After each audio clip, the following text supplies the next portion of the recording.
Hearts of Time.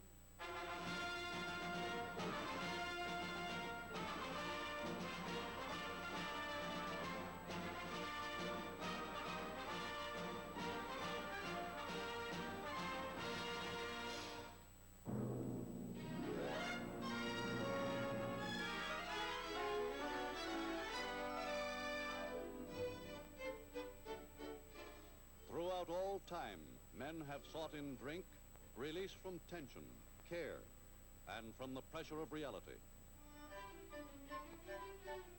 Over 50 million Americans drink more or less regularly with no visible bad effects. A few million react typically and recognizably to alcohol, but still remain strictly occasional drinkers, sometimes victims of a glass too much.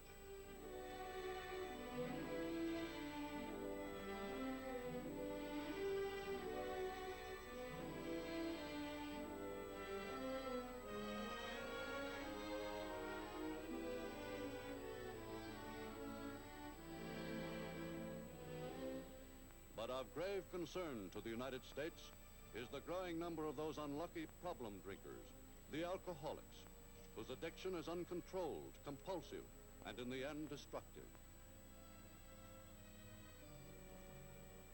Come on, Mac. Huh? Come on. Time to go home. Just one more drink. No more drinks for you. Come on. On your way. Leave me alone.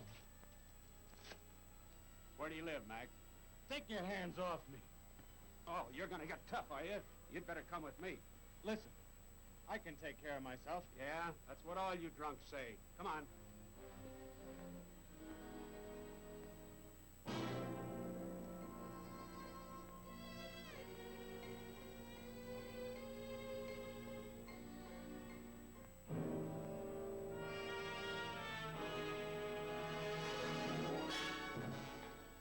Look, officer, I've got to get word to my wife. I've got to get out of here.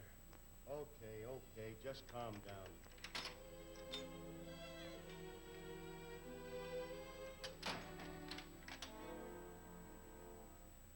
That's right, Mrs. Lane. Walnut Street Station House. Ask for Sergeant Garrity. Yes, I'll be right down. Thank you for calling, Sergeant. Bye. I told you this would happen. Carousing, irresponsible. Oh, Mother, stop it, please. There's not a better man on earth when he's sober. And how often is that? He's just a hopeless drunkard. What am I going to do? What can any of us do? That alcoholics are not evildoers whose misdemeanors may be dealt with by punishment, but rather people in the grip of a mysterious inner compulsion to drink, is a concept society has not fully grasped. Yet the world has known for centuries the toll of health, of families, and of careers which drunkenness has taken. By precept, example, and exhortation, generations of temperance crusaders have carried on their work. Notable among them was Father Matthew, an Irish priest, who nearly a century ago converted 700,000 disciples in America alone. Later came America's bone-dry reformers, luridly denouncing the curse of drink, whose efforts were to be crowned in 1919 by the enactment of prohibition. Neighbors, take a look at your bright-eyed children. You know what the liquor industry wants to do to them? They want to feed them that old rot gut and make your fine, strong, healthy boys into sallow-faced drunkards ending up in the electric chair.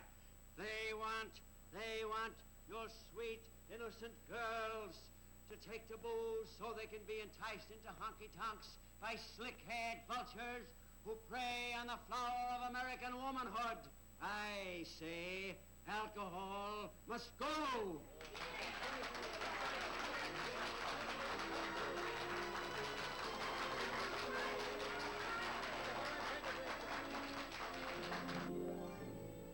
Despite national prohibition's failure, such organizations as the Woman's Christian Temperance Union have never stopped their efforts to outlaw liquor.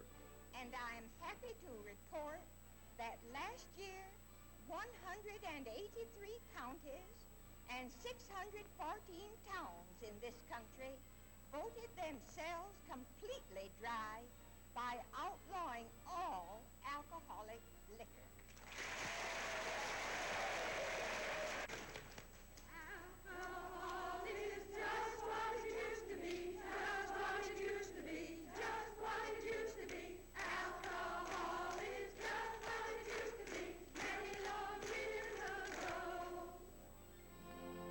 Fearful that excessive drinking might lead to a return of prohibition, the U.S. liquor interests have made a determined campaign to promote moderation.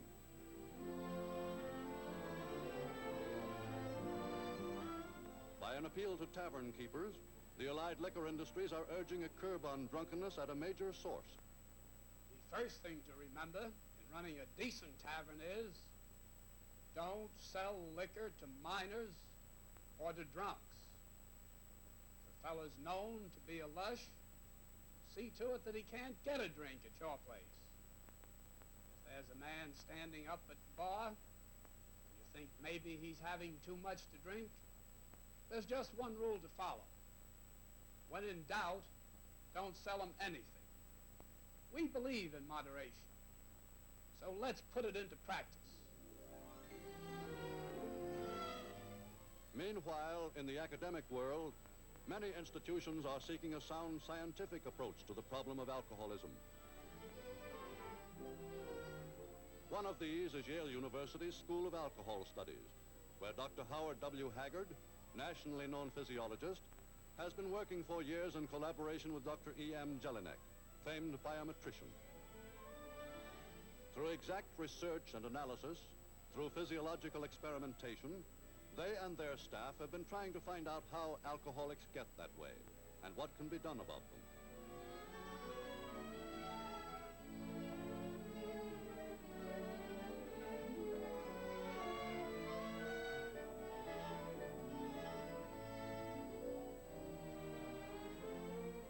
In the school's clinics, alcoholics, referred by social agencies or applying on their own initiative, may find help.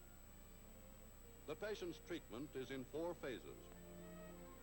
A trained interviewer first finds out how sincerely he wants to be cured. Upon this, his chances largely depend. Then the facts of his case are determined, for the treatment varies with the patient's history. Next, a doctor checks to see whether he needs medical treatment.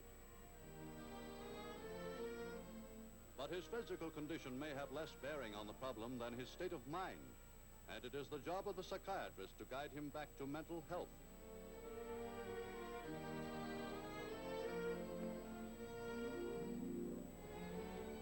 The 4th phase is an attempt to correct whatever conditions may be wrong at home through interviews with the patient's family. Though its clinical work is necessarily limited, the school exerts a wide influence through regular publication of its findings and through its summer sessions where picked community leaders from all over the country come to learn and go home to apply their knowledge. In our town, the alcoholics are in as bad shape when they come out of jail as when they go in. Why is that? Well, that's because detention is not treatment. Sending the alcoholic to jail is based on a scientifically obsolete idea of punishing him, not of curing him. If a mother drinks while nursing, will the baby develop a taste for alcohol? If the mother were quite drunk, but still able to nurse, her milk might contain as much as 0.2% of alcohol. That's about as much alcohol as if you were to put 12 drops of vanilla extract in a glass of milk. The answer to the question is no. Are temperance workers correct in stressing that the use of alcohol leads to disease? Physical disease is the least important danger from the use of alcohol. The real danger is drunkenness. But from a New York headquarters, one of the most dramatic jobs in combating alcoholism is being done by the voluntary organization called Alcoholics Anonymous. AA offers help freely to any alcoholic anywhere who is willing to admit his own inability to help himself. And though not a religious organization, Its 12-step program calls for belief in some power outside the individual. Direct contact with those for whom help is asked is made only by AA members, who themselves have gone the long road from alcoholism to sobriety. That may be all right for some people, but not for me. All that pious stuff. I can't go for it. I couldn't either at first. But believe it or not, Fred, it works. I was in a lot worse shape than you are when Alcoholics Anonymous got hold of me. Well, anyway, I'm not that badly off. All I need is a little shot now and then. And stop anytime I really want to. You can? Then why haven't you stopped? Because you can't and you know it. Fred, you're ruining your whole life. All right, all right. Maybe I have got to have the stuff. Yes, I've got to. I can't help it. So what? Okay. Once you admit that, then we can begin to help you, if you'll let us. Do you want to get well? Well, what would I have to do? If a new member of AA is in bad enough shape, he begins his treatment in the hospital, where he is built up by rest and vitamin therapy. During this process, old AA members, working in pairs, with the more experienced guiding the less experienced, give him constant encouragement. All through his ordeal, the new member finds strong support in the company of the others. Here is a social group of which he can feel a part. And whatever his problem, others show how they have conquered theirs. 10 years ago, the doctors all gave me up. Said liquor was killing me. Said I didn't have the courage to stop drinking. Well, I didn't. Until AA helped me get the courage. I've been dry for 10 years now. Any of you can do as much if you want. Because you got 24,000 of us behind you. I began drinking after an illness. I lost my husband, my job, everything I had. Then I heard about AA. Well, I haven't had a drink since. Hope blossomed into faith. And the combination of hope and faith led to that eventual miracle which AA provides, sobriety. I don't know whether I'm happy because I don't drink or I don't drink because I'm happy. You figure it out. AA stands ready to help each and every one of you stop drinking. We did it. We'll help you do it. We'll close the meeting in the usual way.